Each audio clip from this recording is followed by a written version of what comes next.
So I suppose in that case, we should call to order. And I don't know if there are any revisions to agenda anyone needs. I don't have any, but no. All right, moving on then. Public forum. I don't see anyone in the room, but let me know if I'm missing anything.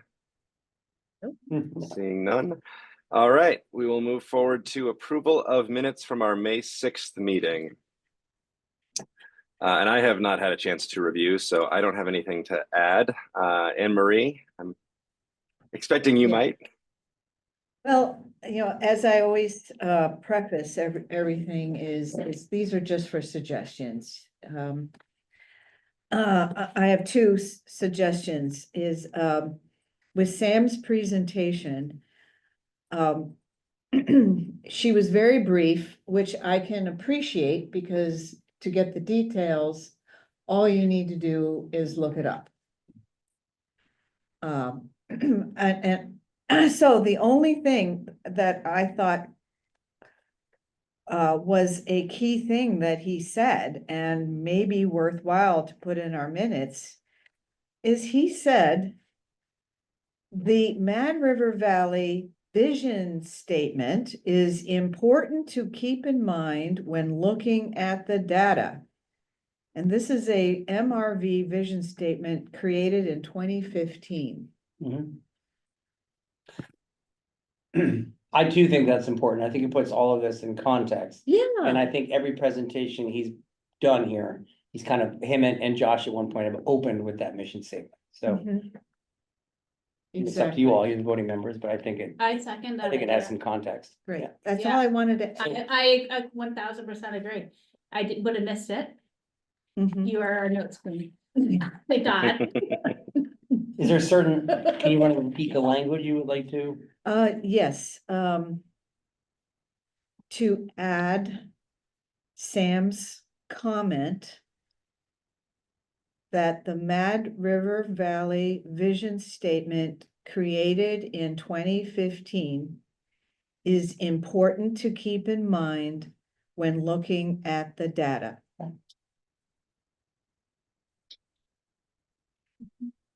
Yeah. Otherwise it's meaningless. Well, I mean, it just doesn't helps to give the context of the whole presentation. Yeah. And it's not what you would necessarily see if you just looked it up. I took a ton of notes on what he said, but then I realized anyone can just look it up. What's important is what's not there and his comment on that. Yeah. And I think that was my big takeaway. I've actually done more information gathering on who stayed, who didn't from COVID, right? It's that question that we also have on these trends right now, I think that are affecting schools are a good way to track it. But as we're trying to figure out how we grow, develop, and what we're missing and what we're losing right now, and writing letters, to the governor if we need to, or whoever, to say, hey, we need support in this way or that way. Beyond ourselves. Did you want to make a recommendation for the minutes on that, or? Because that was one of the important issues, that was a standout. I think it's that more information, data needs to be collected there, and it shouldn't just be my anecdotal observations of one little cohort. I've gone back, there are 2 kids who stayed. I had said that, there are 2 in that grade 5 in Waitsfield Elementary School. So I think there is some let's maybe talk to the schools in general in the Valley and find out more about who stayed, and maybe to the senior center and who stayed, and just, that's not a bad idea. That's an easy information gathering to see how it tracks with this data. I don't think, there's any one place we can go to get it really for the whole Valley. We're not gonna have it anytime soon. And there are gonna be so many snowbirds more too, who we potentially have. But we also, I'd be interested to see too. I was Googling something and I was on Google Maps, and all of a sudden the property next to mine, I think I was just looking at the map, came up as a place to stay, and it turns out they're a short-term rental now, they've been sold, and they say they can get like 16 people in their house or something like that, which is crazy, or I don't remember the number, but you know, it made me wonder how many also even the short-term rentals this study missed, because the platforms that they are bringing me to were not the ones that I know about, right? Mm.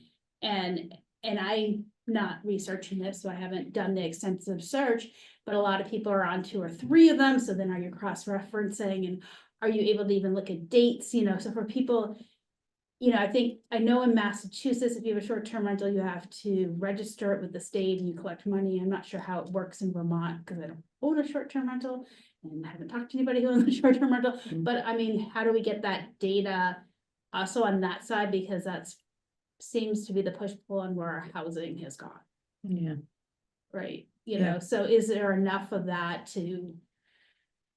To- Yeah, so I think it's more the question of, I think for the minutes, it's more of a comment of, not, what are we missing? And how do we get to the what are our questions? And is the data missing that we need to answer the questions we have? So of the data that Sam presented, what's missing? What's missing? Yeah.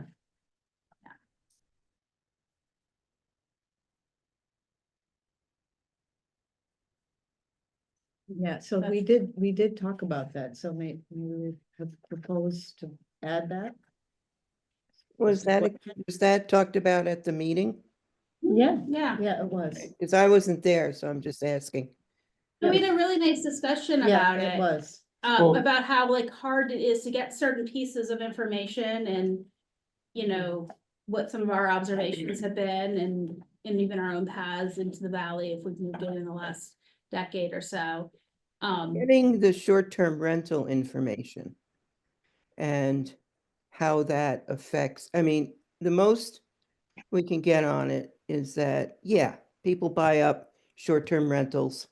We're just discussing this in the regional plan meeting today. Short-term rentals, buy them up, that's less houses available in the market area. That's really all you can say about it. You really have to go to outside the region, or you go to Europe to get the actual statistical data, because we haven't done any of that here. It's just buy up short-term rentals. You know, short-term, people buy them for short-term rentals. That's less housing available for people to buy to live in year-round. Yeah, I think Becca's point is only that that's something that we discussed. Like, there was a discussion, maybe we can add, there was a discussion about what may not be included in the Mad River Valley. Population data. Yes, exactly. Population data, and that perhaps this is an opportunity for the planning commission to pursue. And it included, Alice, the idea of people moving into their second homes, you know, that would never be able to be tracked. And so, you know, if we're looking at, you know, do we have more people in town? Do we have more people in our community? You know, unless you're going to a school or someplace where you really are being tracked, it's really hard to get that data. And even the Yeah. snowbirds, it's really hard to get that data. So it could be, you know, as simple as we want to send out a very simple, and I don't know what our requirements are around surveys, but a very simple, you know, survey Yeah. in, you know, Front Porch Forum, and saying, we would like to know who is here for more than 3 months a year. Yeah, And like long are you Exactly. here for? Or are you people who are here? We just want to know, and maybe we're just starting to track that information with an annual, very simple survey. I don't know what it is, but yeah, we can lose a lot of people in this community pretty easily. Okay. Is Sam or is MRV, just an aside question, is MRVPD updating that particular application? their database and what they collect for that, I forget what it's called, survey? They're Data? not reaching out, they're getting the data they can get their hands on easily. They're not creating surveys and don't have the funding at this point for that. So I think for us, it might be a question of just kind of working this backwards. If we need that data or that information, kind of making an ask to them and going in on a grant with them to try to get that funded. You might get that from the Regional Planning Commission. Yeah. Because that's what we're working on right now. So you're gonna get regional data. We don't have, well, I can go into this during the CVRPC update. But I know that the developer of that, that application and that database was Brian Voigt. So I don't know what work has been done in that application or database since he left. But we were just talking about collecting that up in the Regional Planning Commission. That would be. So awesome. when he was a commissioner, There is data out there somewhere. It's, it might be, yeah, I think it's all in the, oh, what's it called? I'm really tired tonight. Oh, I'll think of it, but it's the national databases. There was some nice data too that they showed us for like housing sales and how those are transitioning.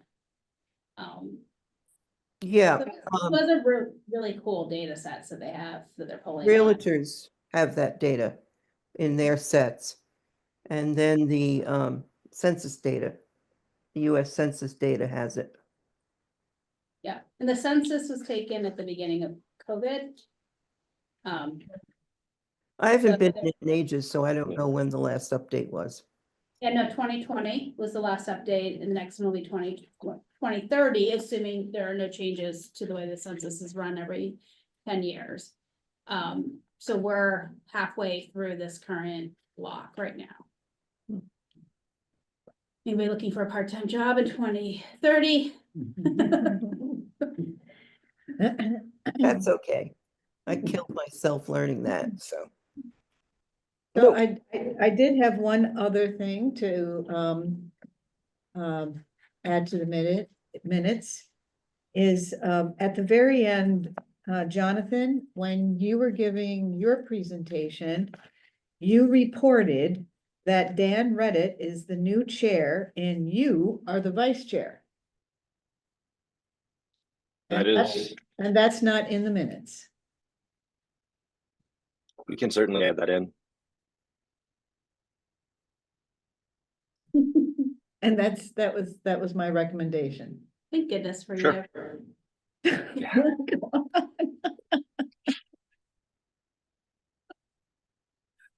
We all bring our own skill sets to the table And that's of the executive committee, Jonathan?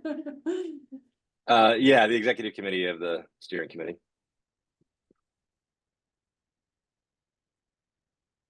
Yeah, I thought that might be good to add in the minutes. Well, that's important. Yeah, I think so. Good job, Jonathan, Yeah. because you know, carrying this committee and everything else isn't enough. Yeah. Keeping you There's always busy. more. Yeah. We're just hoping that Warren gets their act together to appoint someone from their select board to join the planning district soon. They still haven't. Oh, well, we'll find They out. haven't selected a new, replacement for their open seat. And they have an alternate to the planning district, but not a full-time member, which is bizarre. The alternate did not want to step up. Alternate has not been coming, which is sort of what they're there for. So I'm not sure what that's about. But they haven't, I think they just finally met with Josh on the Friday after our last meeting. So it's taken a long time to even get connected with them. So hopefully. But luckily Dan is more in planning commission. So Warren does still have representation and is active, which is important because we can't do anything without a quorum of one representative from each town. So we're lucky to have that. But yeah, I think adding that into the minutes makes sense. So JB, do you have all those amendments? Excellent. So can we get a motion to adopt the minutes as amended for our May 6th meeting? I move that we adopt the minutes with these 3 amendments. Okay, and second? I'll second. Thanks, Becca. And in favor, say aye. Aye. Thank you. All right. That is minutes. So next up is our update on the Irisville master plan. And this is slated for the bulk of our discussion today. I think it warrants that. I think JB, you were about to start giving a bit of a download from the meeting this morning or this afternoon as people were filtering in, but I think we can do that now. So we did have a meeting with Shannon Morrison from A&R regarding sort of a more consolidated wetland approach plan this afternoon, following some meetings that we'd had with SE Group over the last week to discuss sort of how we wanted to move forward and hopeful plans for a second phase of this project. And so I think that was a helpful, productive meeting with a lot of good takeaways. I am more than happy to turn things over to JB or Anne-Marie if you'd like to walk through what we discussed in that meeting. I'm also happy to talk about it myself. I don't have any pride of ownership here, but Anne-Marie, it is your committee, so I'm happy to let you take the lead. Okay. Well, JB very well put in our packet the 3 items that we were planning on discussing with Shannon. Just to briefly go over that, as a reminder, it was for us to share with her our village center design objectives and draft Irisville wetlands conservation and enhancement strategies, specifically having Tucker from SE Group there to explain that, and to share with her Irisville conceptual future development scenarios. But primarily what we were hoping to get from her was guidance. This is what you guys should focus on now. You guys did a great job, or you guys did a horrible, whatever, but this is what I recommend that you doing now. And after the meeting, JB, Mac, and Bob and we kind of, twiddled our fingers and thought, did she really give us solid direction as to what to do now? And then within 10-15 minutes, we get a summation of the minutes from SE Group, and they were able to pull out from Shannon direction. And and JB and I were just looking at it and was like, wow, it's quick. Not only was that really quick, but it was thorough and Alex is accurate on it. and extremely helpful. So before we go to Alex's update, let me just briefly summarize the meeting. Alex said that what he wanted to talk about were the master plan design objectives, their enhancement strategies, and the conceptual future development scenarios. But he said that he wanted to also explain the big picture framework for all of that, that this is a center of the Mad River Valley. It's not just Waitsfield. It's the focal point of the Mad River Valley. And what we are working towards first and foremost is flood resiliency. And at the same time, providing recreation. So in addition to the housing and the commercial and everything, our goals are for flood resiliency and recreation. And I thought that was really a very good way of presenting the whole project. So he said that there were 3 buckets that they felt that they needed to implement this project. Additional studies required, local studies of wetlands and regional studies, regulatory tools, so zoning. How can our zoning help with this master plan? Perhaps put wetlands in conservation, for example. And 3, what is the relationship between ANR and us? So, after explaining those 3 things, Shannon spoke. And she said that there are really 2 ways to go about wetlands. One, you do your own thing and you pay money in the in lieu fee, which goes to Ducks Unlimited. 2, you do provide enhancement and creation of property.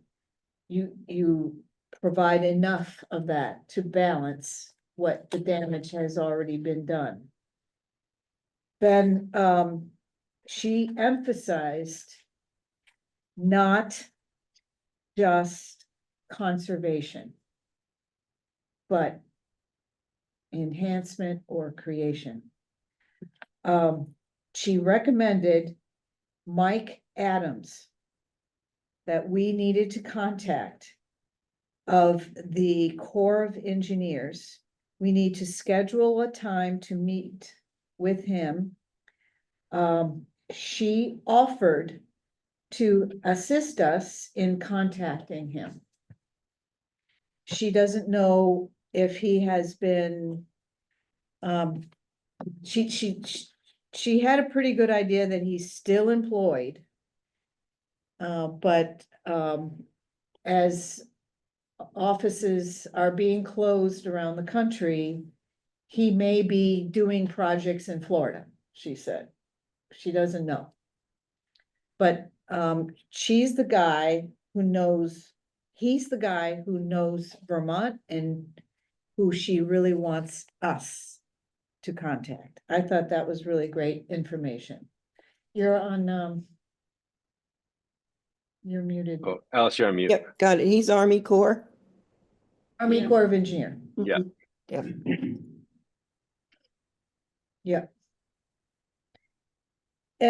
And then the other thing that she said was, the corner of Route 100 and Carroll Road, where that property is in the wetlands. If we were to enhance and conserve that, enhance and conserve the Sean Lawson property, that's not enough. Mm-mm. So she made that very clear. That's, you want to do that, great, that's minimum, it's not enough. In other words, if we had that in our plan, we would still need to do the in lieu fee. Mhm. And can I interject here? The wetlands mapping updates that are all being created with LiDAR technology now. Yeah. They're in the process and they're getting closer to us. I have seen preliminary mappings for Waitsfield and the Irisville area that identifies really everything that Mike did for us for Arrowwood. That study is still valid for our wetlands mapping. Right now, the NWSI mapping is being updated, and it's now being called the National Wetland, let me get the thing. It's now the Vermont Significant Wetlands Inventory, VSWI, is now going to be replaced by the National Wetlands Inventory data. So all of this is going to be the new LiDAR data, and everything that, like we had in the Arrowwood study, that, there's two designations there. There's either this, um, the A&R says this is the mapping, and then you have a certified wetlands mapper like Arrowwood come in. All of those everything that Arrowwood defined is recognized as wetlands. Because what really was the issue with the mapping problems is the old mapping, which was done by infrared. Those are, a lot of them are incorrect or misplaced. Remember, JD, when we went to JB, I'm calling it JD, God. That's all right. When we went to Neck of the Woods and discovered that was this big blob that said it was where the solar panels were actually the brook, we're at the pond that's there. So it's the old mappings in there that are incorrect, but everything that we got from Arrowwood is recognized as valid wetlands. And the other thing you're going to see in there, and it follows a lot of what Mike had done in the Arrowwood study, you're going to see wetlands that need restoration listed in the end of the new mappings. And so you're going to have to know that those are being recognized as valid wetlands that need restoration for various reasons, being mowed and blah, blah, blah. And building near them, around them, is still going to mean the 50-foot buffers and permitting. So Well, they're close to getting to us, but this is all the Winooski Basin is coming down the pike now. And there's a number of areas in Irisville that you do need Army Corps for, because there could be emerging wetlands and or what they call class 3 or something like that, that isn't in the big A&R database, but are recognized by Army Corps as emerging. yeah, she said the Arrowwood was still valid, and there were two, the corner of Kale Road and Route 100, and then a Yep. little bit over by Betsy Brothers, there's some updated mapping that they have. Yep. But yeah, they said they're still valid. Did you want to proceed through? as the Yeah, groups? yeah, I did. I just wanted to set the stage for, what the meeting was. Yep. And now,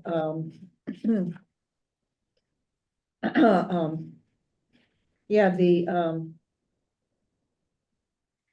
I mean, she was stating, basically, she was showing us what her understanding was, what was high functioning wetlands and what were wetlands that could use enhancement. So anyway, here's what SE Group wrote. What they got out of it was that ANR's overriding priority and concern continues to be potential impacts of infill development on downstream flooding on the main stem of the Mad River.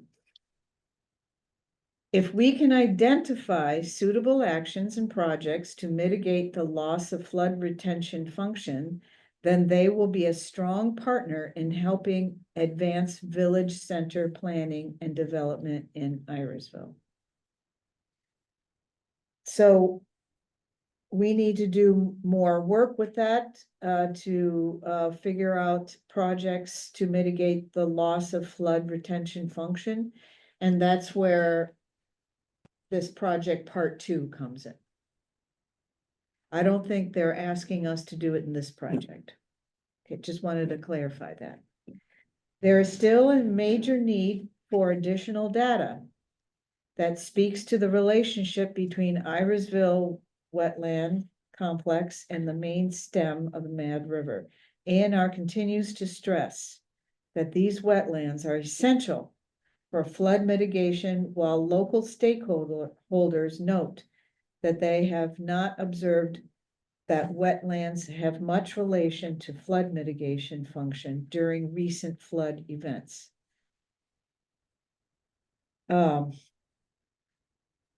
Okay, so this is really huge. She's recognizing that the local holders have that they have not observed wetlands, that they need what is this? That the wetlands are used for flood mitigation during the recent flood events. The follow-up hydraulic study will be a foundational action for establishing pathways for infill development and identifying the scope of wetland mitigation enhancement needs. So, you know, she's just emphasizing, hey, guys, you guys need to follow through, which is what we said we needed to do. That's very true, because that was a huge topic. I went to Crossett Brook School, to the Winooski Basin River, living with the rivers and flood resilience, and that downstream effects was a ginormous topic of conversation. And I would recommend getting Rebecca Deal in here to give you a presentation to understand it, because she gave an amazing presentation. But Who is she with? UVM. she's UVM, and she lives here in the valley. And we spoke a lot. She spoke a lot about data she collects.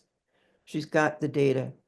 And we spoke a lot, that whole focus of everybody that attended that was on downstream. What you do upstream is going to affect downstream.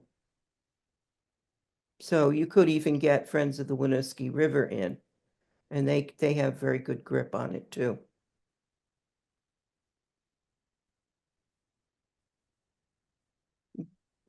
When we're talking about this, we're talking about the Mad River main branch here. Yep. But what about, I'm just curious how Millbrook plays in. I'm not trying to play town lines at all here, because that I recognize it's a fenced-in jurisdiction, but without taking that out of it, if this was all one project and there was none of that, you know, how we got such bad flooding last summer along there, and we had such bad erosion. And I'm just kind of curious if there are things that we need to be aware of or paying attention to also in that direction when we're. Well, that's upstream. And right, exactly. That's our upstream. That's our upstream. So I was just looking at our upstream, and I know most of what we keep talking about is going over towards Warren, you know, our upstream, but this is the other our upstream. And I just didn't know, you know, those of you who've been around paying attention to this a little longer than I have, might be able to speak to it more. There's definitely not as much floodplain in that area. I mean, you're really in the mountains going up 17, right? So there's not, right, exactly. There's no nice farm to just say, this is our floodplain on, but I didn't know if there were any sorts of culvert projects and paying attention to how the, you know, changes to the streams, or even just ways that we are regulating stream, roadside management and managing our roads that play into this just in general. So I'm just asking. Stream alteration is discouraged, will not happen.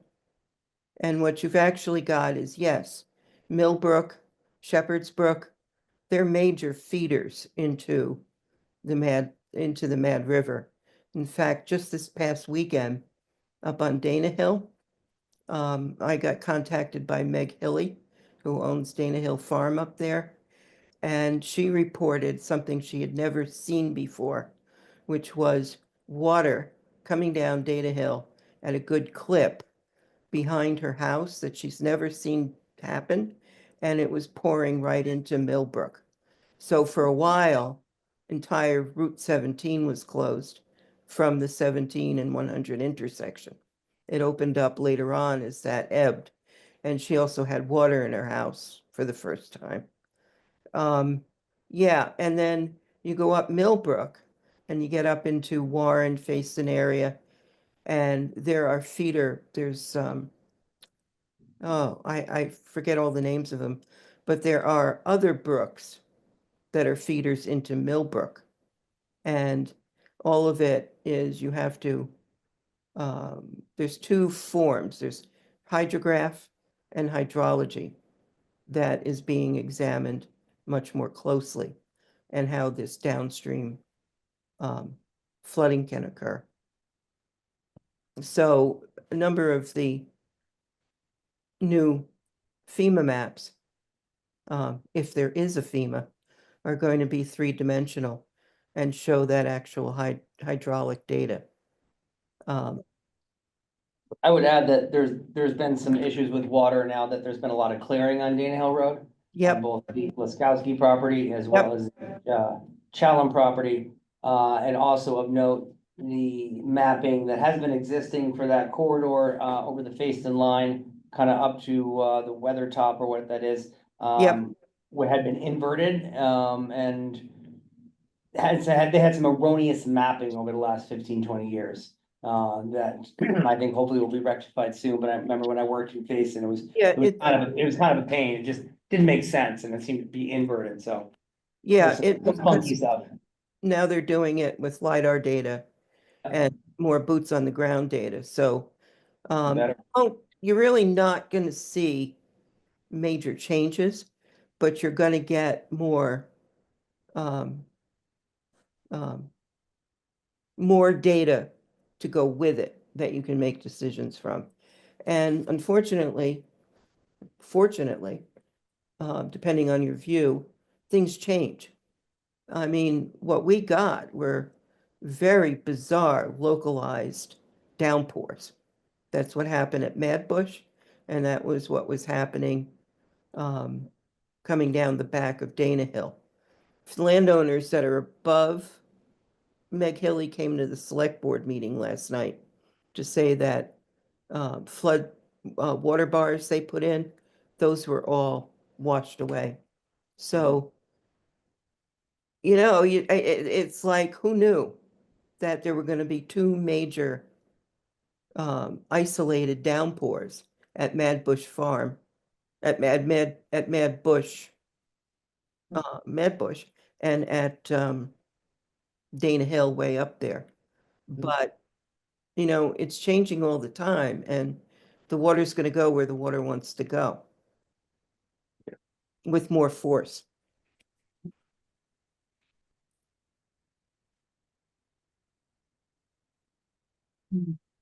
Okay. So,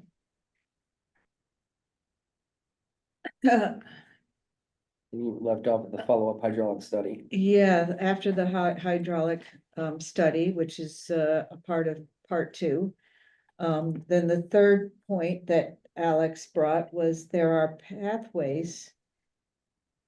But this is what they heard her say. There are pathways to securing master agreements with the Vermont ANR for future wetlands permitting. However, more coordination will be needed.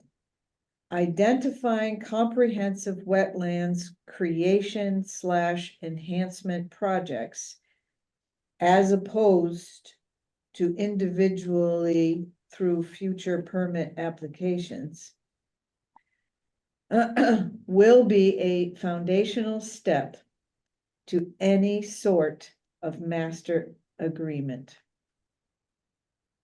So they need to identify the wetlands creation projects. What I heard was she wanted these projects done. In other words, she wanted creation enhancement projects completed before we asked for a permit. So that, Yeah. so that it would make our permit applications stronger. Like, hey, look at what we did to work on the wetlands, instead of saying, Yeah. we're going to do this and we're going to Yeah. do that. Right. It's stronger. She emphasized that if we can say we did it and here's the results, then go for the permit. Yeah, and just to sort of maybe emphasize that point, she was drawing a distinction too between the U.S. Army Corps of Engineers payment in lieu program, which you can just pay the money up front and then do your project. But if you're going to do mitigation measures to offset the impact, then they will not grant permits until that offset work is done and you've shown that the actual desired effect of offsetting the impact has been achieved. It wasn't entirely clear to me from her statement about that whether what she was saying is that,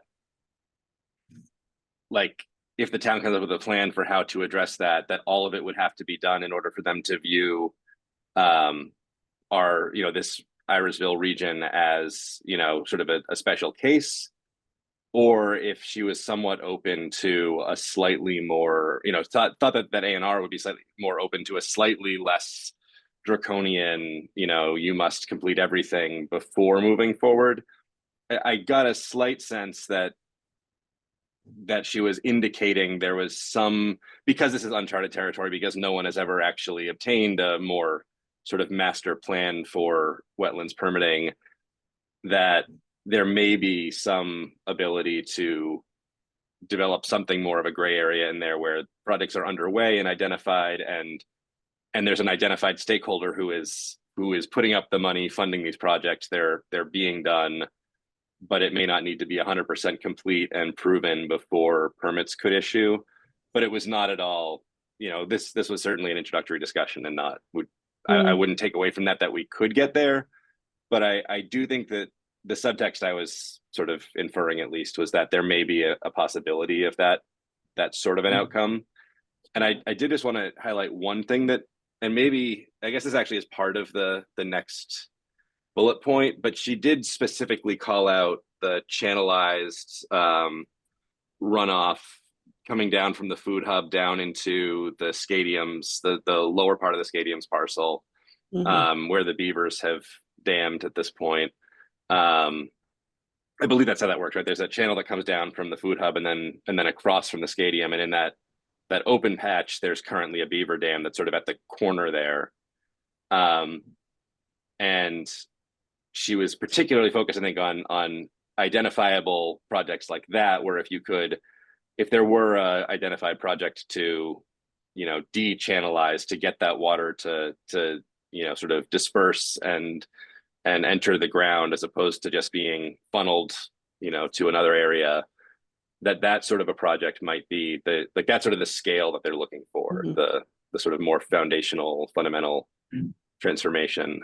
And that was sort of part of that discussion around what could happen, and the sort of, I had a slightly hard time, and I think it's just because there's not a clear path here. But the third piece of that I was hearing, in addition to, not entirely clear that we have to complete 100% of projects before permitting can happen, not entirely clear what projects would satisfy them, but then also the third piece being, for purposes of the Army Corps, payment in lieu has to come from the permit applicant.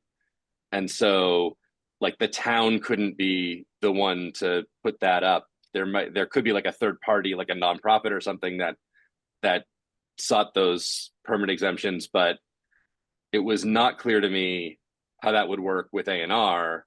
Like, could there be some kind of body entity that was in charge of these types of mitigation efforts and could be responsible party for these mitigation efforts, that could take in funding from various abutting parcel owners who wanted to get permitting done. Because these projects are probably, as I was understanding it and looking at the maps, like, I don't think these are projects that are going to be single parcel owner decides to do this project because it's in their best interest. I can't imagine, for instance, the Stadium wanting to take on the kinds of levels of projects that would enhance their wetlands. But those are probably the projects that would be the most, useful in terms of getting to the goal of A&R, which is enhancing wetlands, redeveloping wetlands to offset any further impermeable surfaces. And so I do think the sort of third prong of that is like, how do we think about coordinating those efforts? Who can be the responsible party? How does that get funded? How do the benefits of that get, spread among the various stakeholders and the town? That it's a bit amorphous, and I think necessarily, yeah. Two Building things, the- that channel that you're talking about, coming from the Mhm. food hub down, that could very well be one of the man-made channels that happened during the history of these. Yeah, I And- think it was. Yeah, and the other issue is, keep in mind that the Stadium is on wetland. Yes. It got its grandfather permitted. And there was things done there before permitting. So there's a history there that they're addressing that they want changed. What I would do, what I would highly recommend is, if you're gonna do this and go for another municipal planning grant for this, I would highly recommend looking into SLR Consulting. They have a branch that is hydraulic studies, and he was one of the presenters the other night at the presentation at Crossett Brook, and they have been doing this. They have been creating floodplains and creating wetlands, or fixing wetlands. I mean, Mhm. they actually removed a bridge that was built in wetlands, and they removed the fill and discovered the wetland that's below it. So this guy like knows his stuff. And if you want to really look at flood mitigation and how these wetlands do their flood mitigation and what water's coming in, I highly recommend SLR to come in and consult with you. Appreciate that. Yeah, I do think that, I mean, it's clear coming out of this, I think, that the next step is, a phase 2 of this is going to have to focus on exactly that. And just to sort of echo what you just said, Alice, it was definitely brought up. Shannon did mention that, most of the development in Irisville predates wetland regulations and enforcement, or sort of happened alongside the creation of those regulations. And so most of what is constructed in Irisville probably would not be permitted today, or would not be permitted the way that it was built.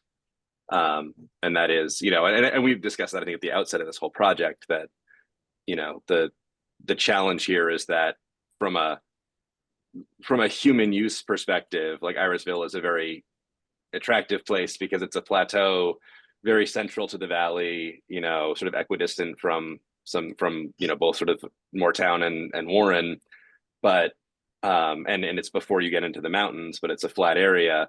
But unfortunately, it's also sort of the catch basin wetland for all of those mountains. And so what is a very convenient, attractive location for development, just, sort of locationally, is not necessarily sort of ecologically and geophysically the best construction area. Yeah. Balance, right? It's a balance, yeah. Yeah. It's a balance. It's also never flooded. But at the same time, as Shannon said, and to answer your question, Jonathan, we're building the plane while we're flying it. I think that's what this project is, and that kept coming up, Alice. Well, I'm sorry, from what? Shannon. We're building, from Shannon, she kept saying, we're building the plane while we're flying it. Kind of going back to how the exactly. project all started, so. Yeah, it's. Yeah. And, you know, what you do here is gonna affect Moortown. I mean, and Moortown's quite aware of this, because there are a number of people at the number of select board members and planning commission there from Moortown going. This is an awesome opportunity that we have to hit on two important things at the same time. I mean, flooding is only gonna get worse, right? So like, while you're talking, I'm just like zooming in and I'm like, oh, look, there's a farm right there and there's that. Okay, is that good? Do we need to do anything to it? Do we want to be not paying the farmer, but have some sort of, is there agreement we can have with the farmer of some sort that allows more flooding to happen there, but that has crop impacts, right? So there are certain questions, right, that you have to answer, but no matter what, I mean, the parking lot over at the post office was flooded during that storm. You know, the Bridge Street almost, almost got up to Bridge, you didn't quite get up to it. My basement was worse than it's ever been. I mean, this is, that was just a little storm that we didn't even hear at a high level. And, and I know somebody who lost or might have lost their pond, or was worried about their pond. So this is our regular now. Like, this isn't, if that's not a big deal, and we have no FEMA necessarily money coming in, how do we be smarter in this, almost kind of flipping this, like, there's Irisville second, but first, how do we be smarter about storm protection? And then, we have this Irisville project, that we can use to kind of help us in that direction. So kind of get to that point of the mitigation first. I think if we're thinking about it that way, and then when we're thinking about Irisville, we're putting in the rain gardens and we're putting in this and the putting in that, we're gonna be better off. I mean, that's, Oh, totally. yeah, I mean, this project couldn't be more timely. exactly. This is, thank goodness we have this coming up right now. I mean, and we're trying to balance the fact that we need housing, people are moving, or businesses are closing. It's the flip side to all of that, and Yeah, and this is what's that's why gonna, planning commissions exist, right? this, education and housing are what keep people here, right? I mean, you need to be a fun place to live, Mhm. and you need the draw. So, let's do our best in the part we can influence. And we are not like up against, the thing I think about, like, those spending on the conversation I was having with some friends about education today, that is something we can't control. Like, this is something we as a community can completely control how we do it and what makes the Medgar Valley better and more resilient in the future and an amazing place to live. So even as we're increasing this and we can't deal with the politics and the crazy circus that's happening around us, we can deal with this. Exactly. Yeah, so This Becca, is our Becca, circuit. where do you live? Crossroad. Where? Crossroad. Crossroad. Oh, yeah. Crossroad had a lot of trouble. What you need to do is let me know, did you take pictures of your basement? Yeah, I just got like enough to get Yeah, out. always take pictures of your basement. And if you want to send that to me or any pictures of Crossroad, I could get that to CVRPC because they're trying to get a disaster recovery, a disaster declaration for the state. Yeah, I will send you my son's bedroom, mostly. Yeah, absolutely, absolutely. And if you're putting in any Area. claims, you need it. And the Harry and culvert's Louise. there. The yellow house next door to me. Yeah. Yeah, culverts there were not Were doing anything. Yeah. Oh, I should check our culvert. Okay. Yeah, Did Crossroad blow out? I don't know that it blew out. No. No, not like Oh, like Bushnell or yeah. not like your driveway Yeah. yes, but I was doing the same thing in my driveway that you were doing, which was having fun with sandbags And a rake. and like figuring it out and readjusting. And my Yeah. husband's in the basement being like, we don't need to worry about the rain coming in. We need to get the Yeah. water out. I'm like, no. And I was like, totally. Well, taking the sandbags. problem with Bushnell Road, and Carol, don't put this in the minutes, because Yeah. I haven't told the road foreman yet. But East Road, when Rodney was still here about 5 or 6 years ago, they did some ditching and they took the culvert and they redirected it. So if you're coming down East Road, if you're going towards the common, instead of it staying down on the left-hand side, they redirected it across the road and it's at an angle. So now all the water shoots if you're from this side, down this side, and it comes down Bushnell Road at a much faster.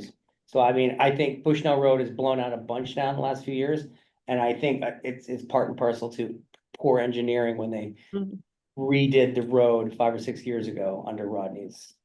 So I never make it up to look at the road above me and the It's gotta be- ditch is on the other side of the Yeah. road as us, Yeah. right? So we're like at the beginning of the road.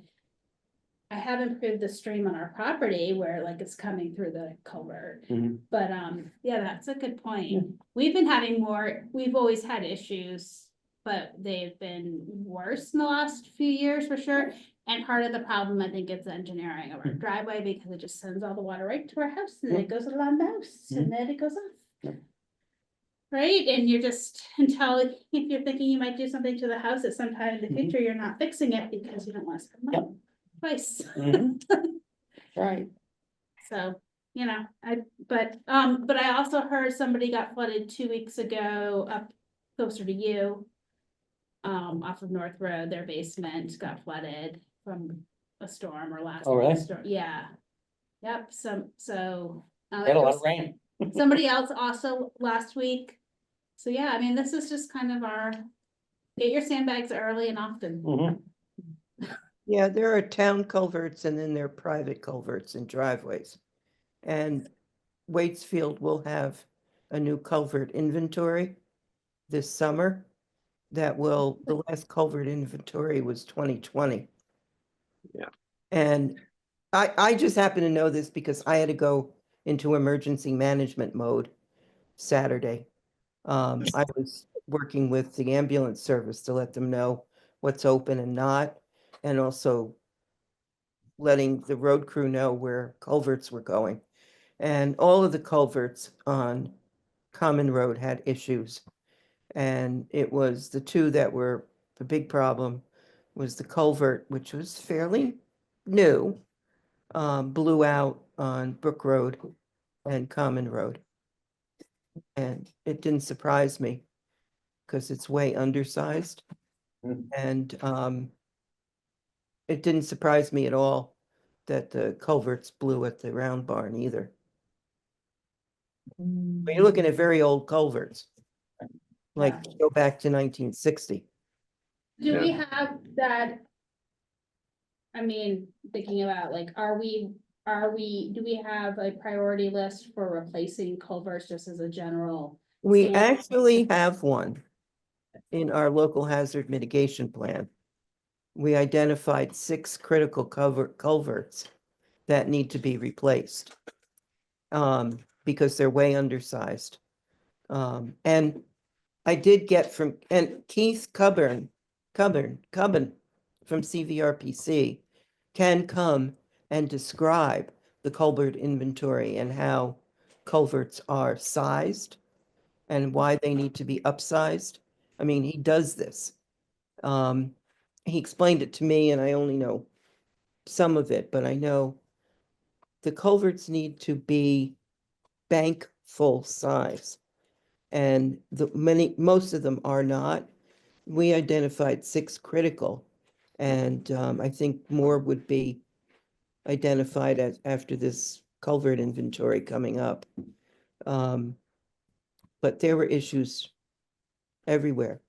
I mean, even that large culvert that you saw at Mad Bush, that really should be either a bridge or a concrete box. One, yeah. Bonds, yeah. Yeah, and I mean, that's a V-Trans decision.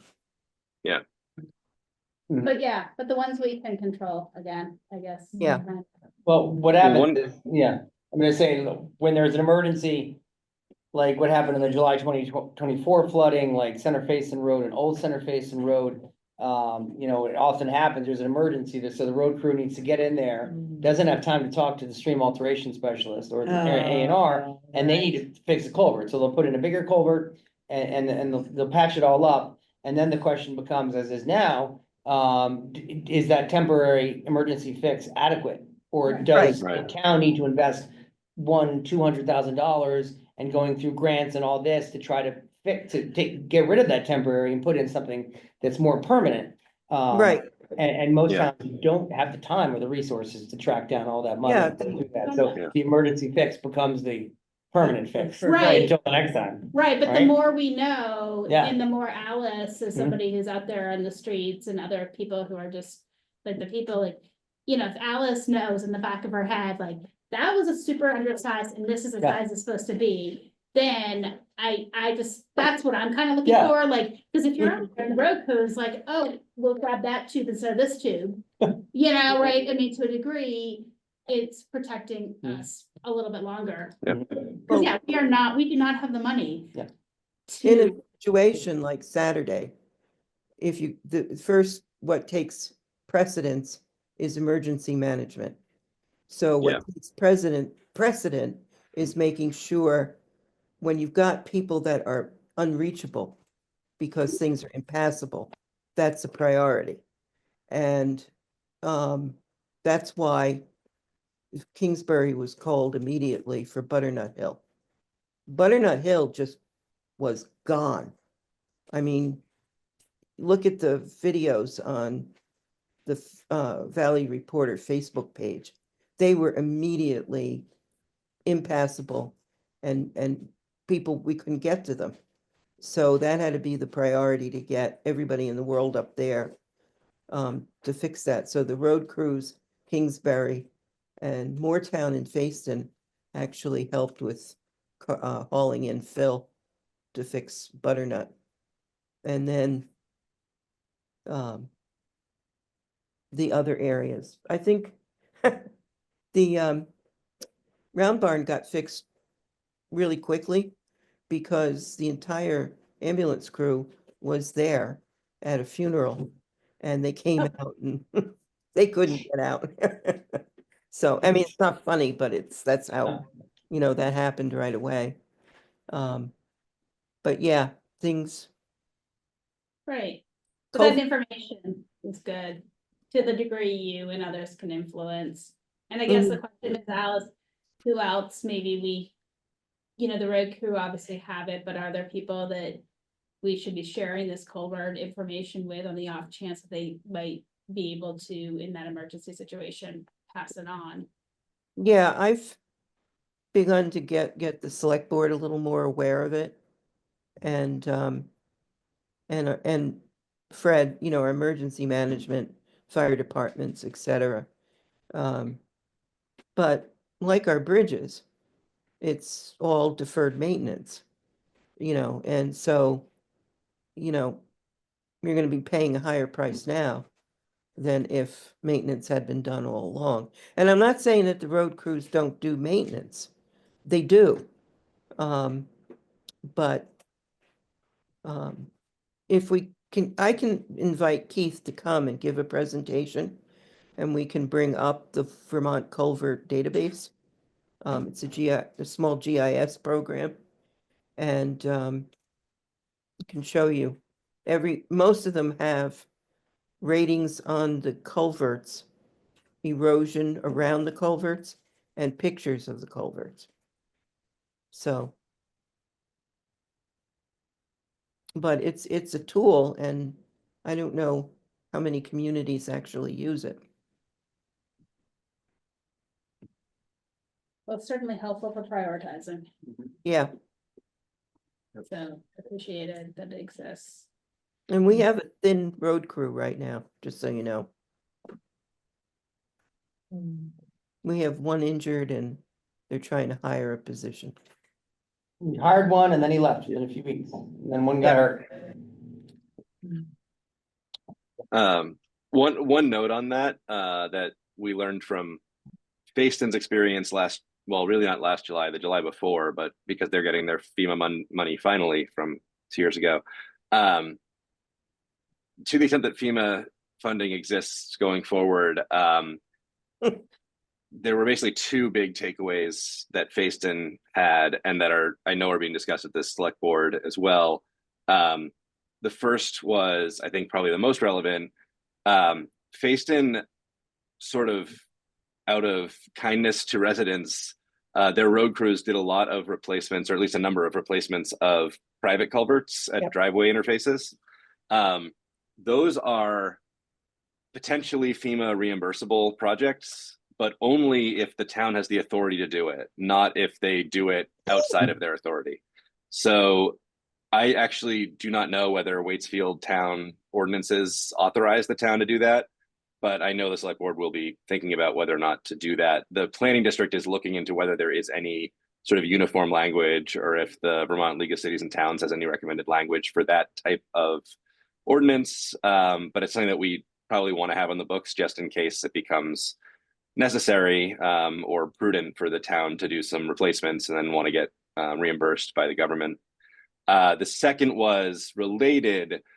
Waitsfield, for instance, sent road crew out to Facein to help in the flooding both years, and apparently did that on a volunteer basis, did not invoice the town of Facein for that work, which also means that work is not reimbursable by FEMA. So had Waitsfield charged Facein for that work, Facein could then in turn have sought FEMA reimbursement. But as it stands, neither town can get reimbursed. And that's, I mean, it's fine. I mean, I think the town would have done it either way.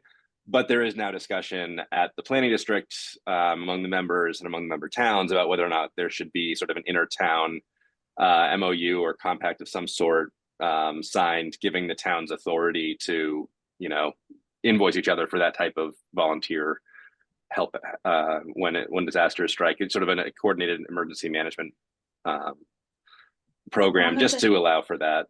Yep. So often with grants, you get, you can count volunteer as match.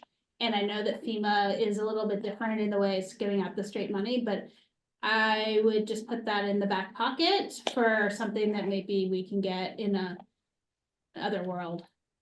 Some like, Yeah. I think it's worth recording what that time was and that effort was, and the value of that at the dollars that they would be invoicing it, because that we should be able to in other maybe. Yeah.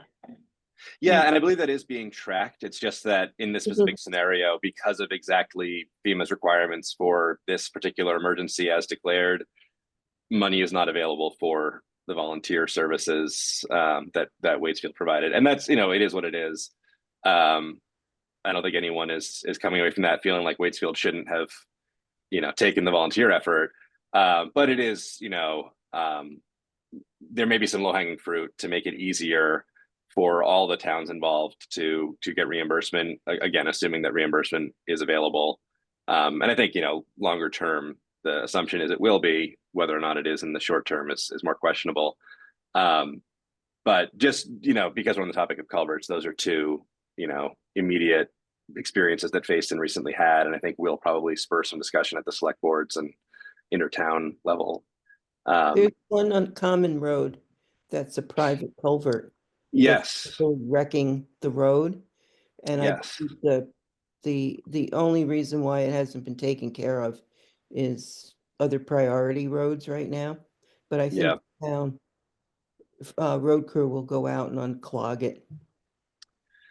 Yeah, I think that's likely. I was just walking by that today.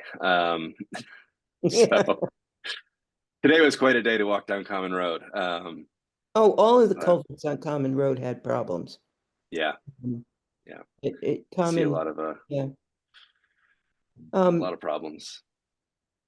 The Fred Messer, just so you know, because I was in the meeting, he started a conversation on the three towns cooperating with each other in emergency situations. And it started with, Fred said, like certain, like Warren doesn't have the things we have for our emergency center here, you know, our emergency center, like cots, and Fred's got apparently a storeroom of diapers, Pampers, and things like that. So that we're working out a MOU of you need stuff, give us a call, we'll get it to you. You know, unless it's all three towns, but like, you know, Facein had all that damage that nobody else did, and they might have needed something for their residents. So Yeah, and it does. Yeah, he started that, which I think is good.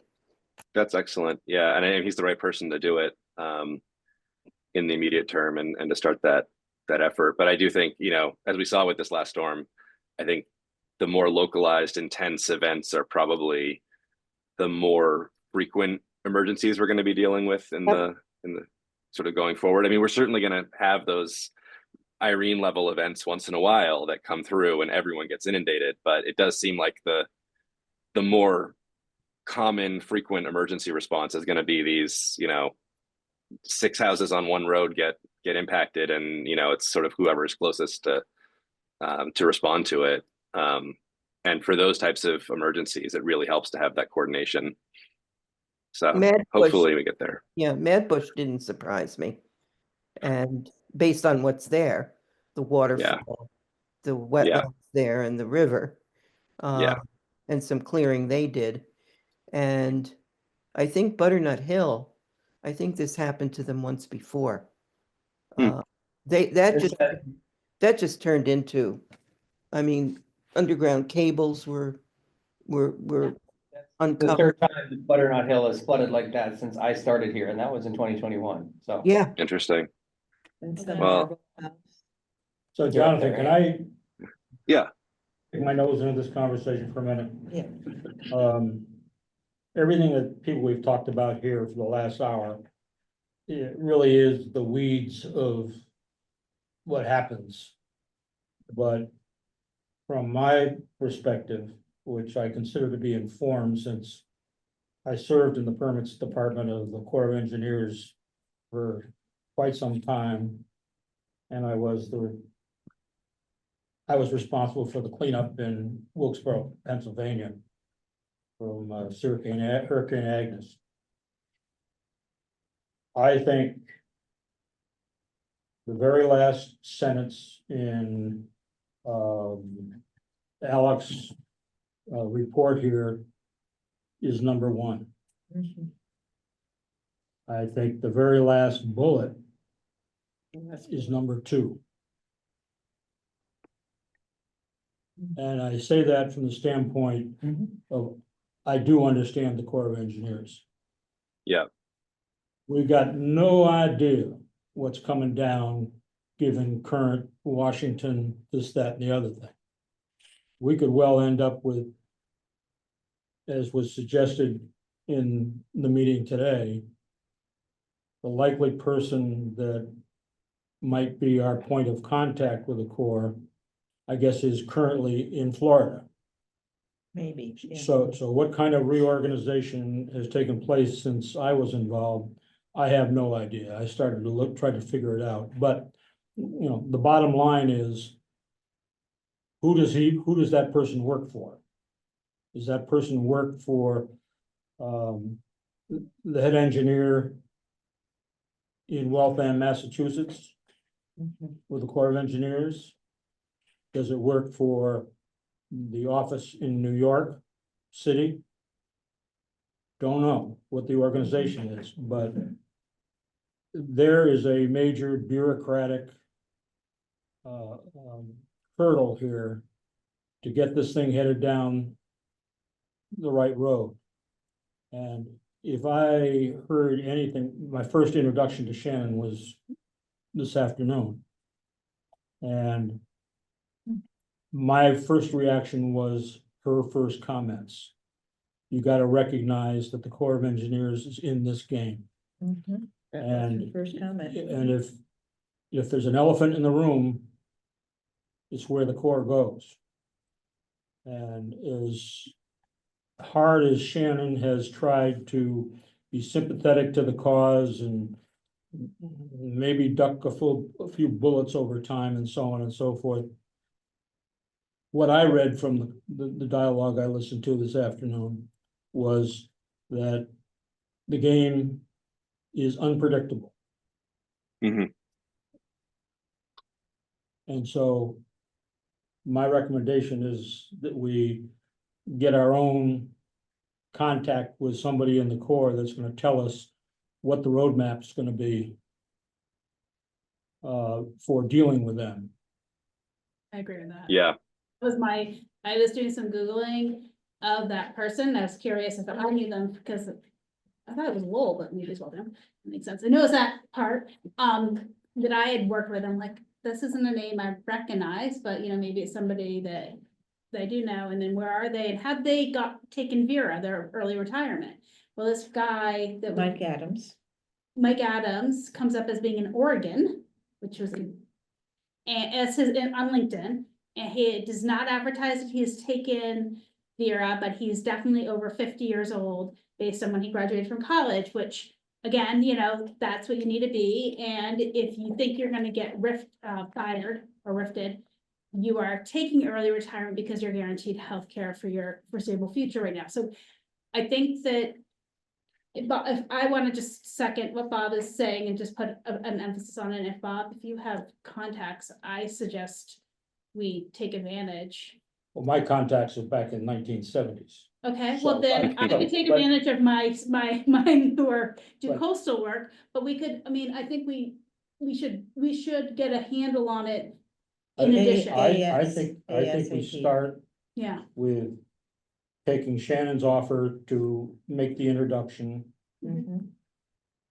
not be thinking about who we're gonna try to leverage higher up in the state of Vermont. We need to get a feel for who, what, and who they report to in the Corps. Because I think I read Shannon to be saying, you know, they're gonna be a bigger player in this game than I think you folks have recognized over time. they're always the lead whenever there was NEPA. Well, You know, and you know, yeah. the other thing, I mean. We established an entire engineer district for what I was involved in. For a 6-month period. During Hurricane Agnes. And we had 4,000 Corps of Engineers people working for us. They weren't working for their home unit, they were working for whoever was at the flagpole in Wilkes-Barre. And that was pretty seriously executed. We had money to pay people. Mhm. I mean, Yeah, I don't wanna go there, but I do know that when the Corps has to organize to battle. They're of their own mind, they're strong-minded, they're get it done type of people. Yeah. And I think we should. Take Yeah. Shannon off the hook here a little bit and. We certainly think they should be engaged sooner rather than later. I mean, I also think we should do. From my point of view, we're talking about some potential encroachment with some moderate infill development on degraded wetlands. While preserving those that are high functioning and restoring some of those that are low. We're not talking building a shopping mall in the middle of a high functioning wetland here. We're talking about encroaching on buffers just a little bit to allow some more infill. So I think, but we absolutely need to get ahead of the Corps and make sure they're at the table, just like we did with Shannon. Because then In we're this just shooting ourselves in the foot. Yes, but so I think we need to do all that, but at the same time, let's, you know, we're not proposing a shopping mall in the middle of critical habitat. no, so We're just- I think it's gonna be more. But we have to engage. Yeah, I It's gonna be agree. one Totally. person who needs to be at the table from the Yeah, Corps, yeah. probably now, because it isn't a huge project like you Mhm. worked on, which are amazing. Corps is really good at coming in and doing things. They are learning how to work. They will take the lead on things, and I can ask, you know, the CZM director for the state of New Hampshire and some others or whatever, and I know we have people in the state of Vermont who work with, so in addition to Shannon's recommendation, if that's a dead end, we can start knocking on some other doors to find out who we want to work with, rather than get the default person, Yeah. because right now, I'm just a little bit, I don't know, to Bob's point about how they've reorganized, like, and whether or not they have positions filled,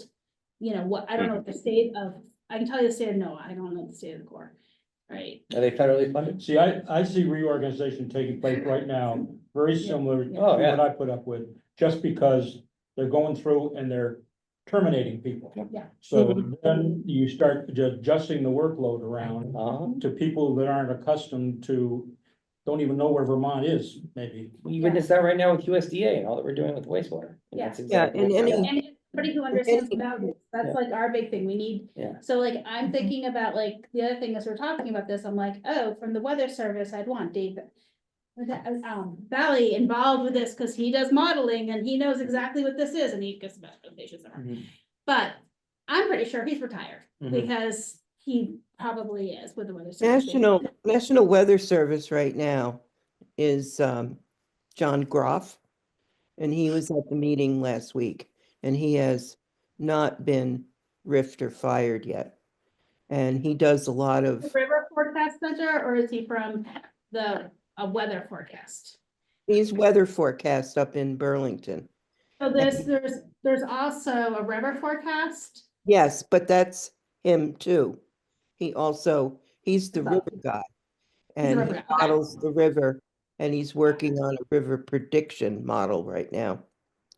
But expect, because with CVRPC, I'm like right in the middle of funding.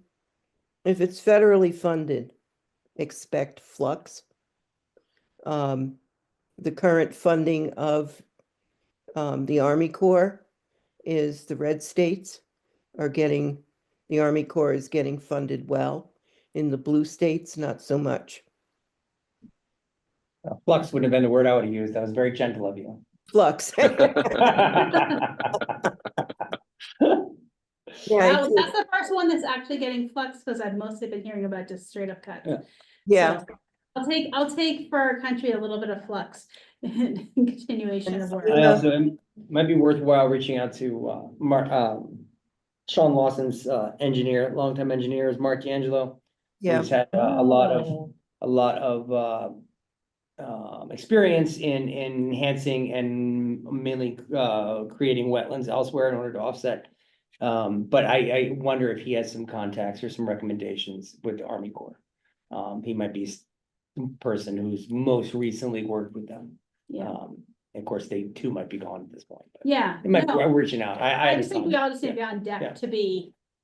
Or I guess my point is that we're all on deck whenever we're needed to like, Mhm. to play with our Rolodexes, because. We might as well. Yeah. The latest word on FEMA is most of us don't think there's FEMA anymore. And they're planning on the Christy Gnome's plan, Big Lips Gnome is, yeah, tell me about it. Botox Gnome, God. They're planning on closing the Northeast FEMA office.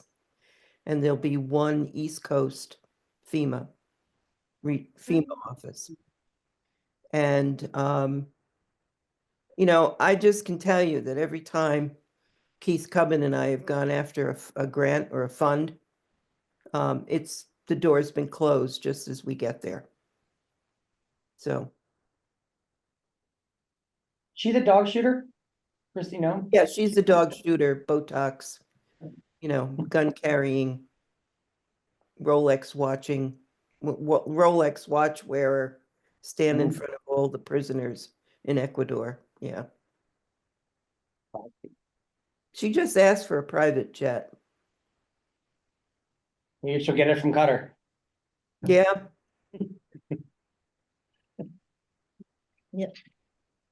Okay, so, we should, Move on. Yeah, Move on. we can forward this. Yeah, Yeah. We can either attach it to the minutes or just, we'll forward it along to the planning commissioner, just so they have it, Yeah. these 5 bullet points, and it's a 1-page email. so that one bullet point that Bob was referring to was to contact the Army Corps of Engineers, which Yeah. is what I had mentioned in the beginning of my presentation. Yeah, and Yeah. if you go now, you might, you know, I mean, like, I'm watching doors close just as we get there. But our mantra is go for it, try it. Yeah. Make the contact as soon as you think of it. Well, and Yeah. if nothing else, if we can get somebody on the phone right now who can give us some advice, not just the advice of, oh, we're almost gone, but the advice, the smart advice that we heard earlier of go ahead and restore the wetlands first, right? Just anything that just sets Yeah. you up in a better place. I mean, if we're not gonna be able to get that information, we.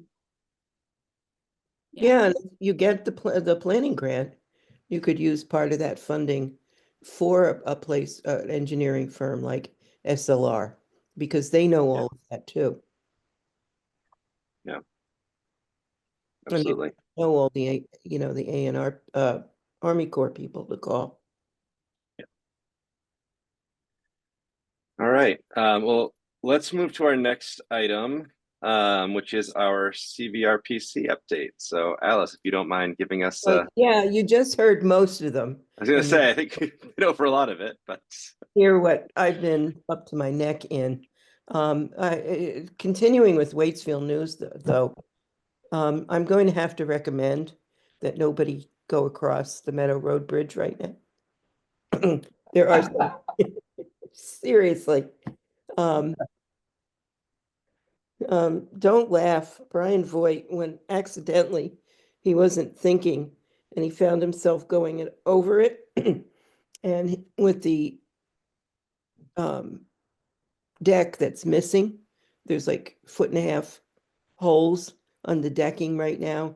You can see right down to the water, and you can see the rebar, the bars through it.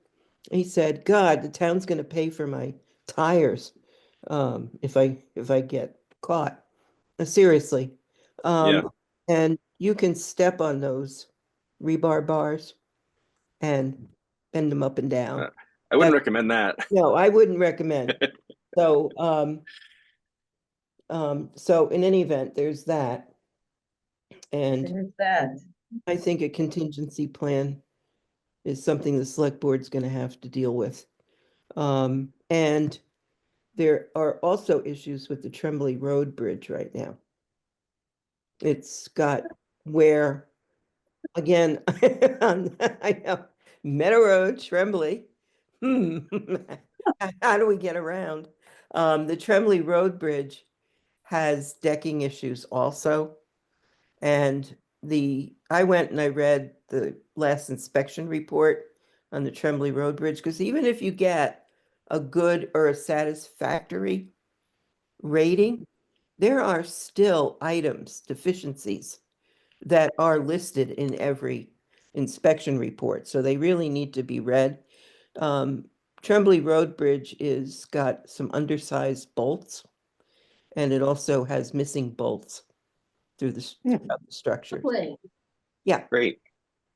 so that's your latest bridge report. down to Moortown if you want, can go back up on Pony Farm Funny Road. farm, I yeah. know. And the fire engines are gonna have to make that hard turn, and the farmers are quite upset. Um, that's their bridge they need for their operations. So in the packet, you'll see tomorrow night at the where is it? It's at the meeting hall in Barry, the Yeah. old labor hall. What happened was it's CVRPC, and I think Central Vermont Economic Development got involved in this, and a few other housing advocates.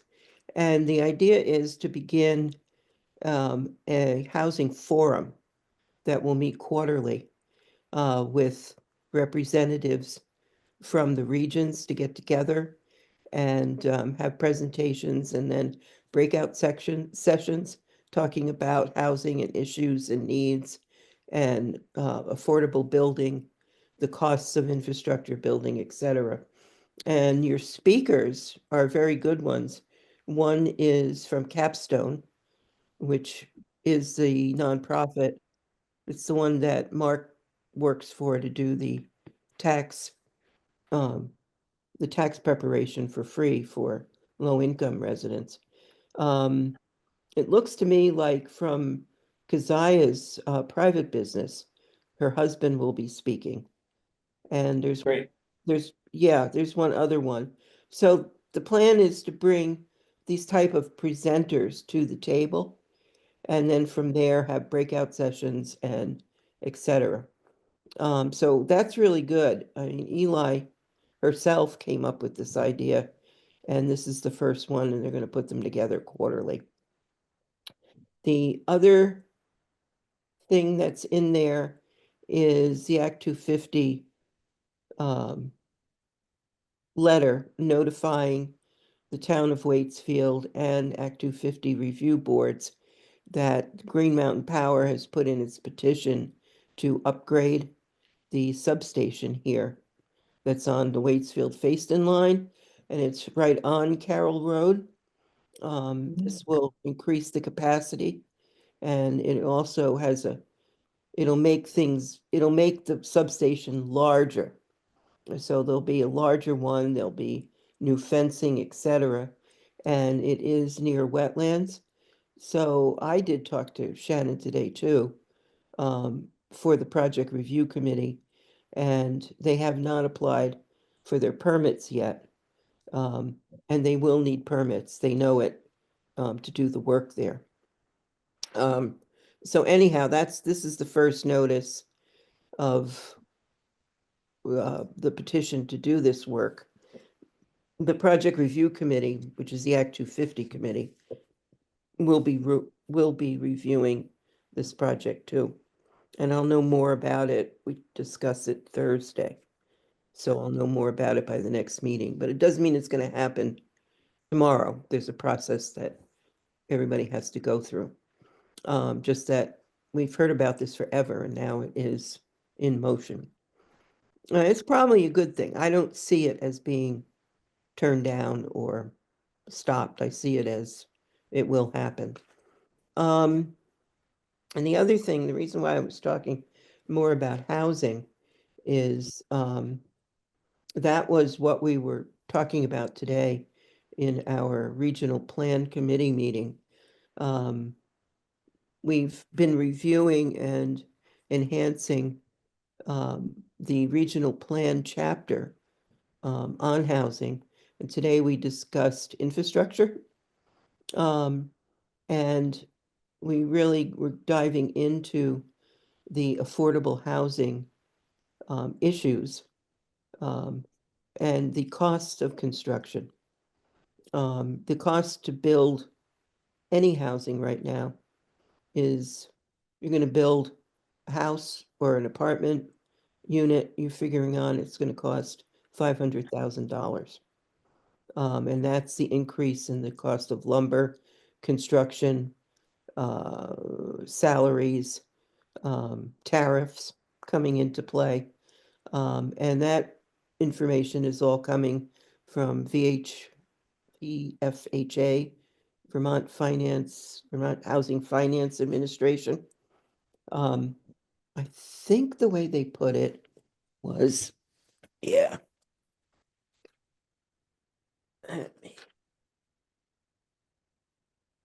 In 2020, the construction costs to build a house or apartment was $275,000.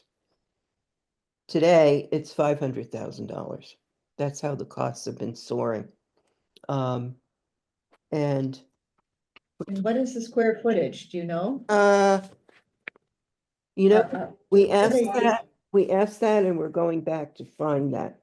We asked Eli Tui to go back and get that information. Like, is it 1,500 square feet? Is it Well, 2,000? what I'm hearing right now on the ground is that it's $400 to $425 a square foot. $425 a square. Yep. We talked about what Alex has in the plan there for Irisville. We talked about the tax incentive, the tax incentives, and there's also low income tax credits that should be looked at to fund housing. And then there's this new CHIP plan that's coming in that the legislature is debating back and forth about now. And we got a presentation from Josh Hanford from DHCD last week. And basically, it's a rural tax credit program. And the idea is that the municipality would partner with the developer. And the municipality would then borrow money through this CHIP program to pay and install the infrastructure for this, for any development project. So that would be water, sewer, etc.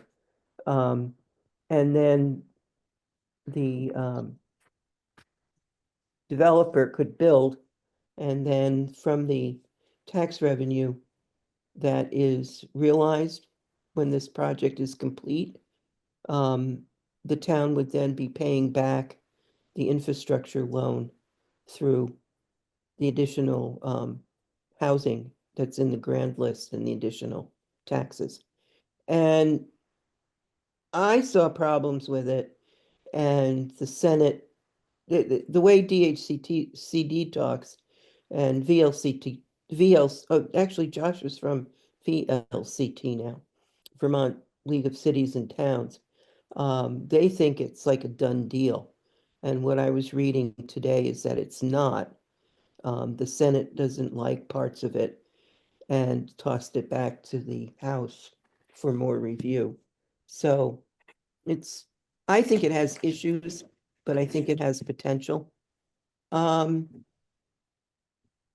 again, that's what we were doing. Currently, right now, in Washington County, the count has been that the region needs 3,800 new homes by 2030 area.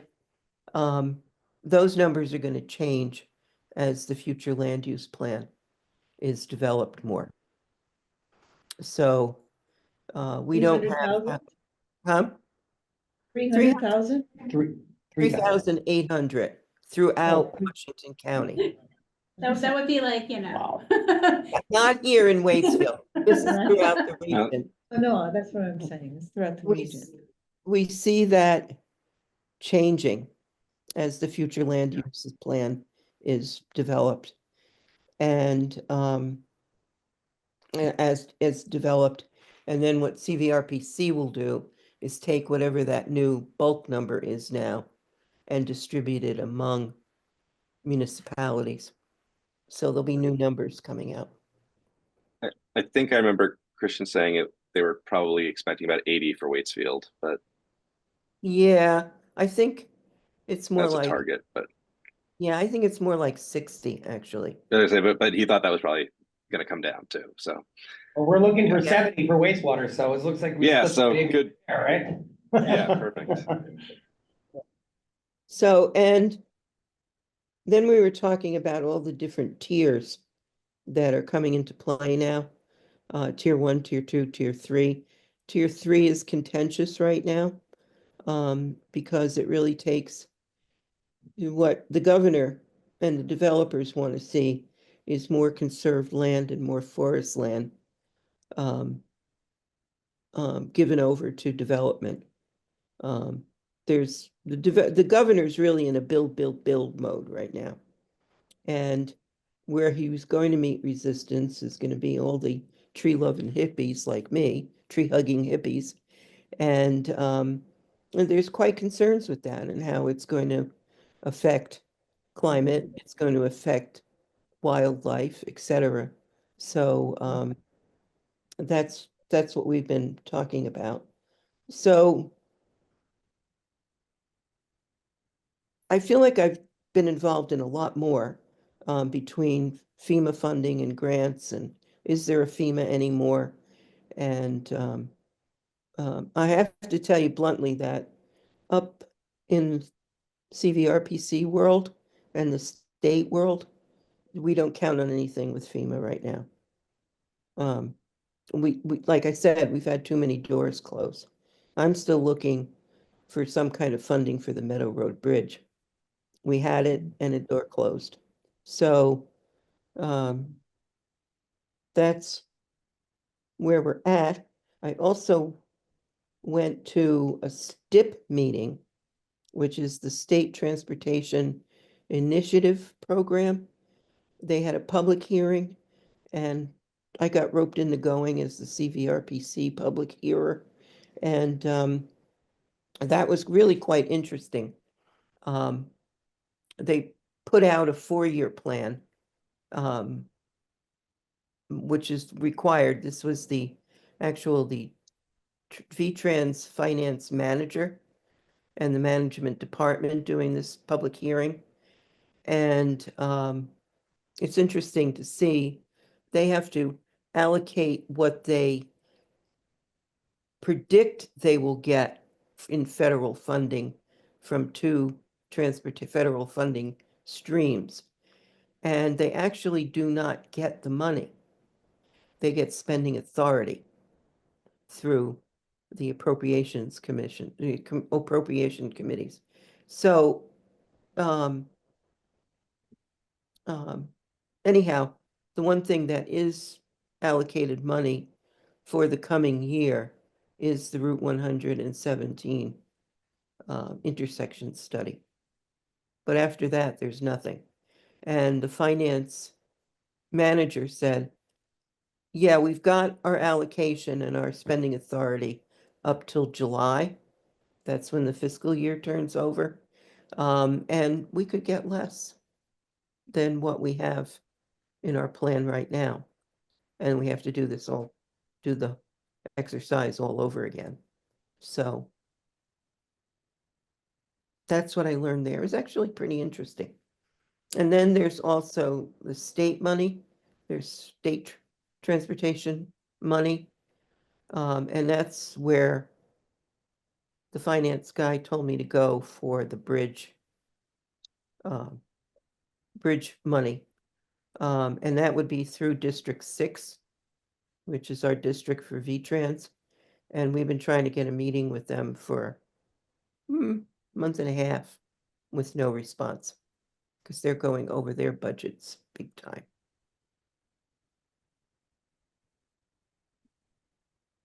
So that's everything I know. The governor is not cutting anything in what he calls his transportation safety programs. But he has reduced big time the bike and ped money from VTrans. So Well, that's about it. I mean, my just a head, little bit there. you gotta be an owl or have one of those dumb, you gotta be like the owl on the desk, because every time you think you got a grant, you talk about FEMA, it's on. Yeah. Yeah. Or it's a Absolutely. little bit more like The Shining, isn't it? Or not The Shining, what's the movie, the scary horror movie from years ago where her head twists around? Oh, Oh, The yeah, Exorcist? Thank you. yeah, Yeah. Owl Exorcist. yeah, Feeling the same. Yeah. yeah. That's terrible. That's a lot there. That's a lot. Thanks for Yeah. continuing to pursue paths. And Yeah. the reason Appreciate it. why I started talking about our flooding this weekend and the bridge and all of that is because it really behooves the town, the municipalities, to be much more have much more disaster preparedness also. Mhm.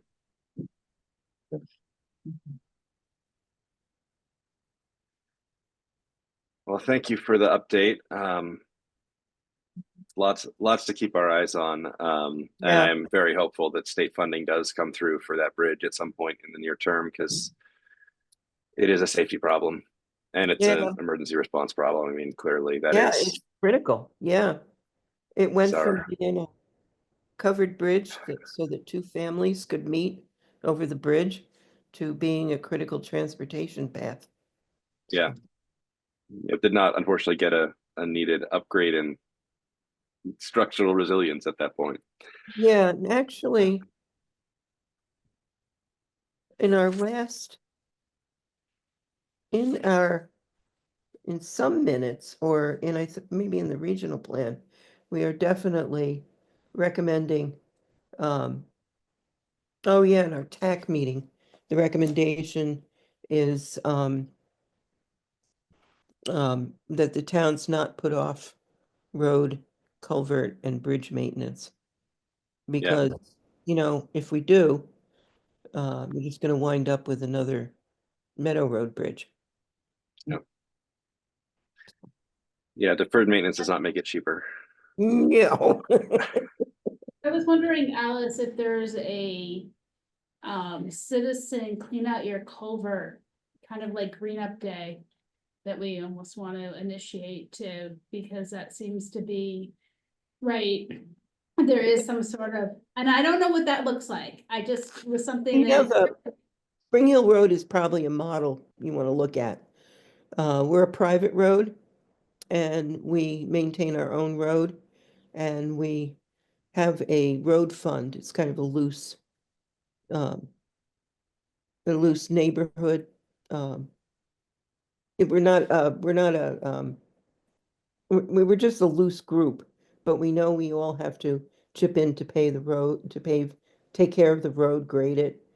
And we all pay a fee in every year for those projects.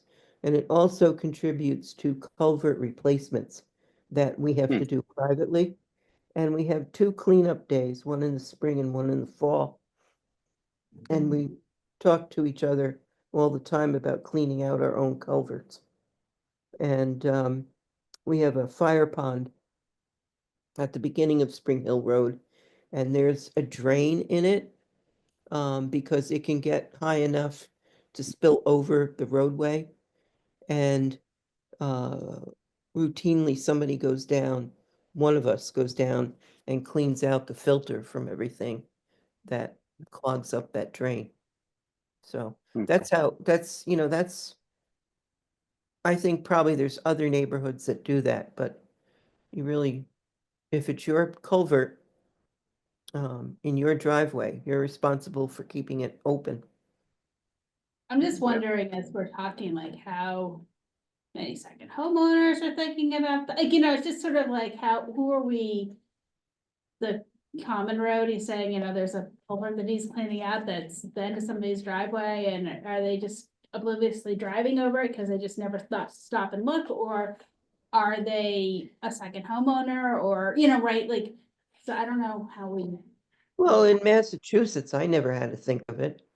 You know, we had water service, we had municipal garbage service, we had, they cleaned out our culverts, you know, I didn't even know where our culverts were, you know, so, Right. yeah. Yeah, so I wonder if, I just think it's something to bookmark as like, as we're moving forward and thinking about. Friends of the Mad River used to do a presentation, I think, that included that.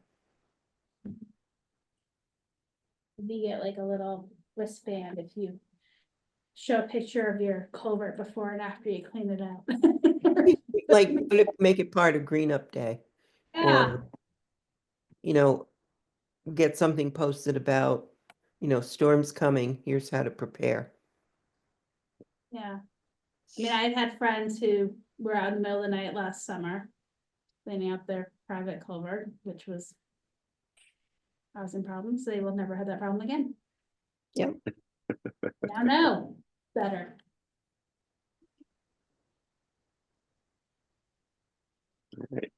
I'm done. Thank you, Alice. Appreciate it. Our next item of business here is wastewater planning update. We are almost at 9 o'clock. So, and JB, I know you had allocated more time to this week. Yeah, I but, mean, I didn't know how long it would take to go through the master planning, and that was before we had a storm to talk about. I mean, Yeah. everything is there. I encourage everybody to take a look at Josh's detailed update. One thing to add is that we, according to our contact at USDA, we will not receive money from VCDP because they were underfunded.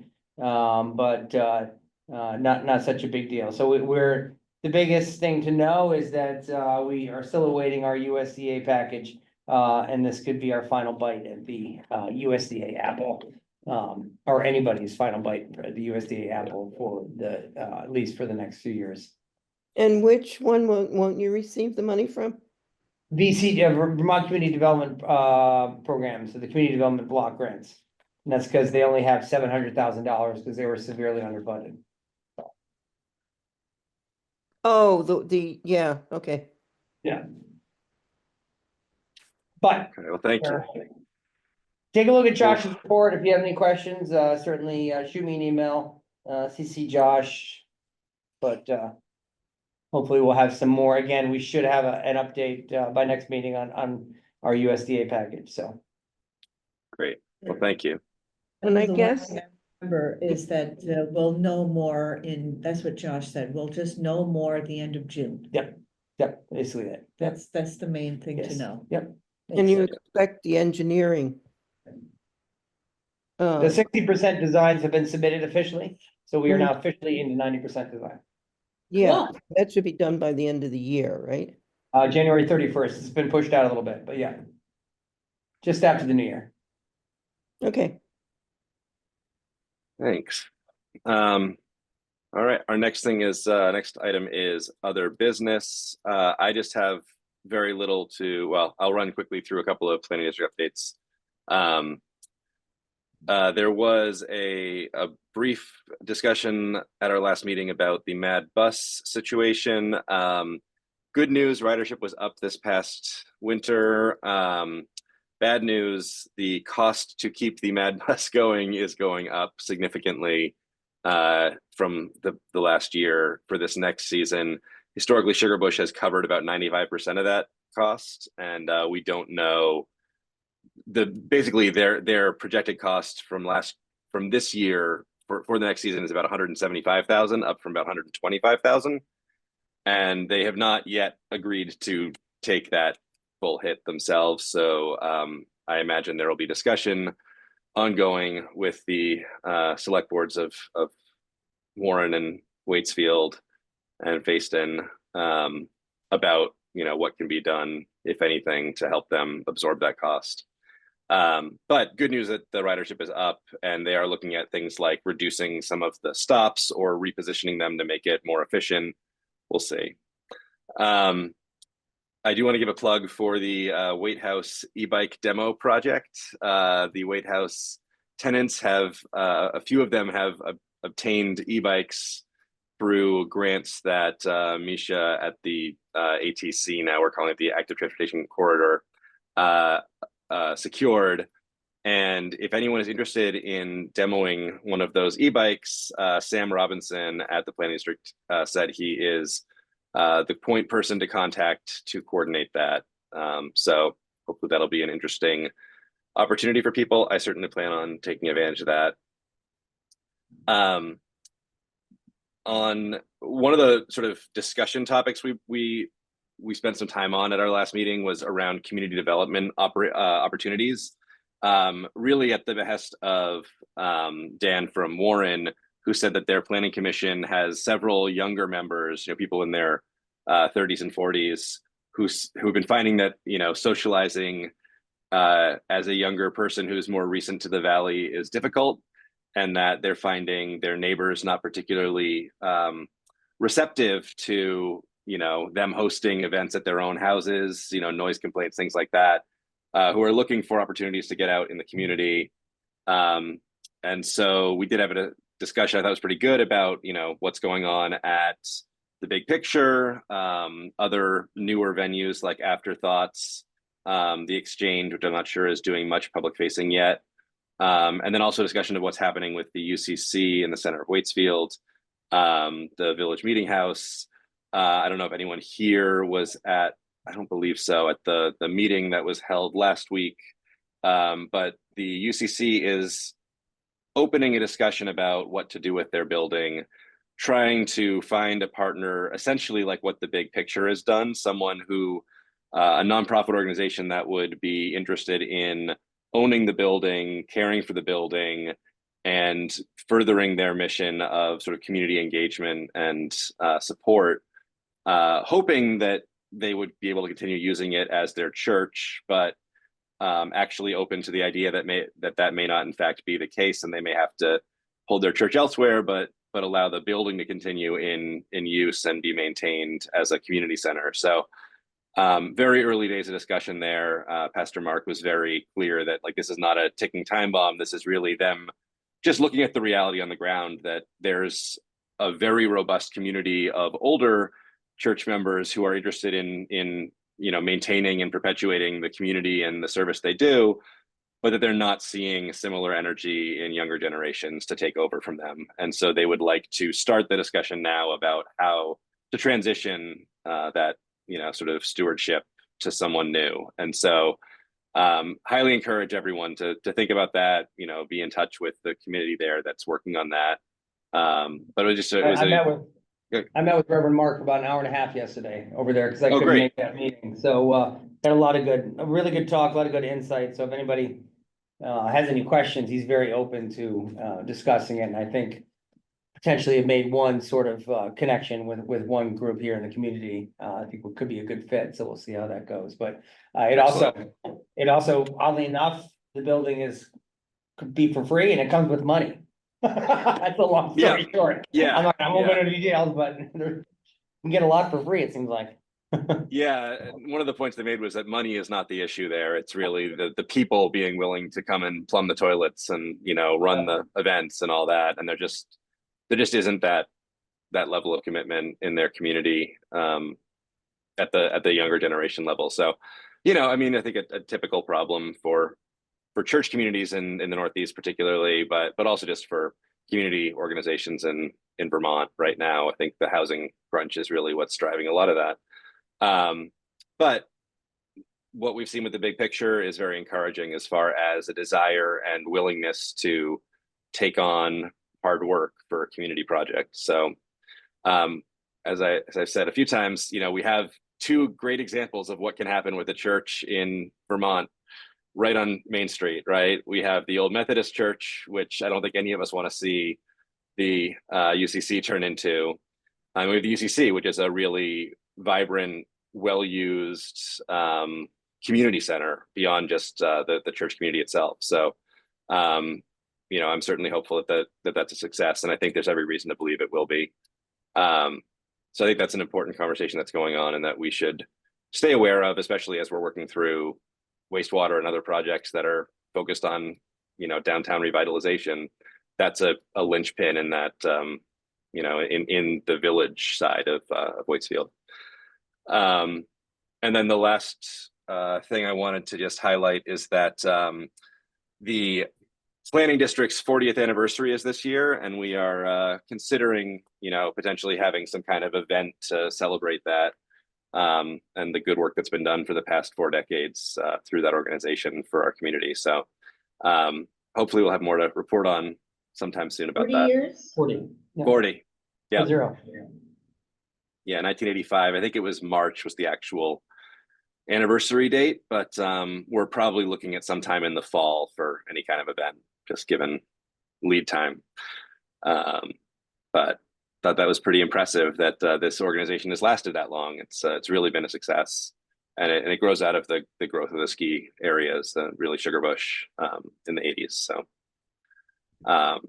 that's really all I have to report on there. It is a couple minutes past 9, so I'd like to get everybody home. Could we have a motion to adjourn? Yes. Thanks, Bob. And a second. I'll second. All right, thank you. All in favor? Aye. All right, thank you very much for your time tonight, Bye. and look See you forward next to month. meeting soon. Good night. Night.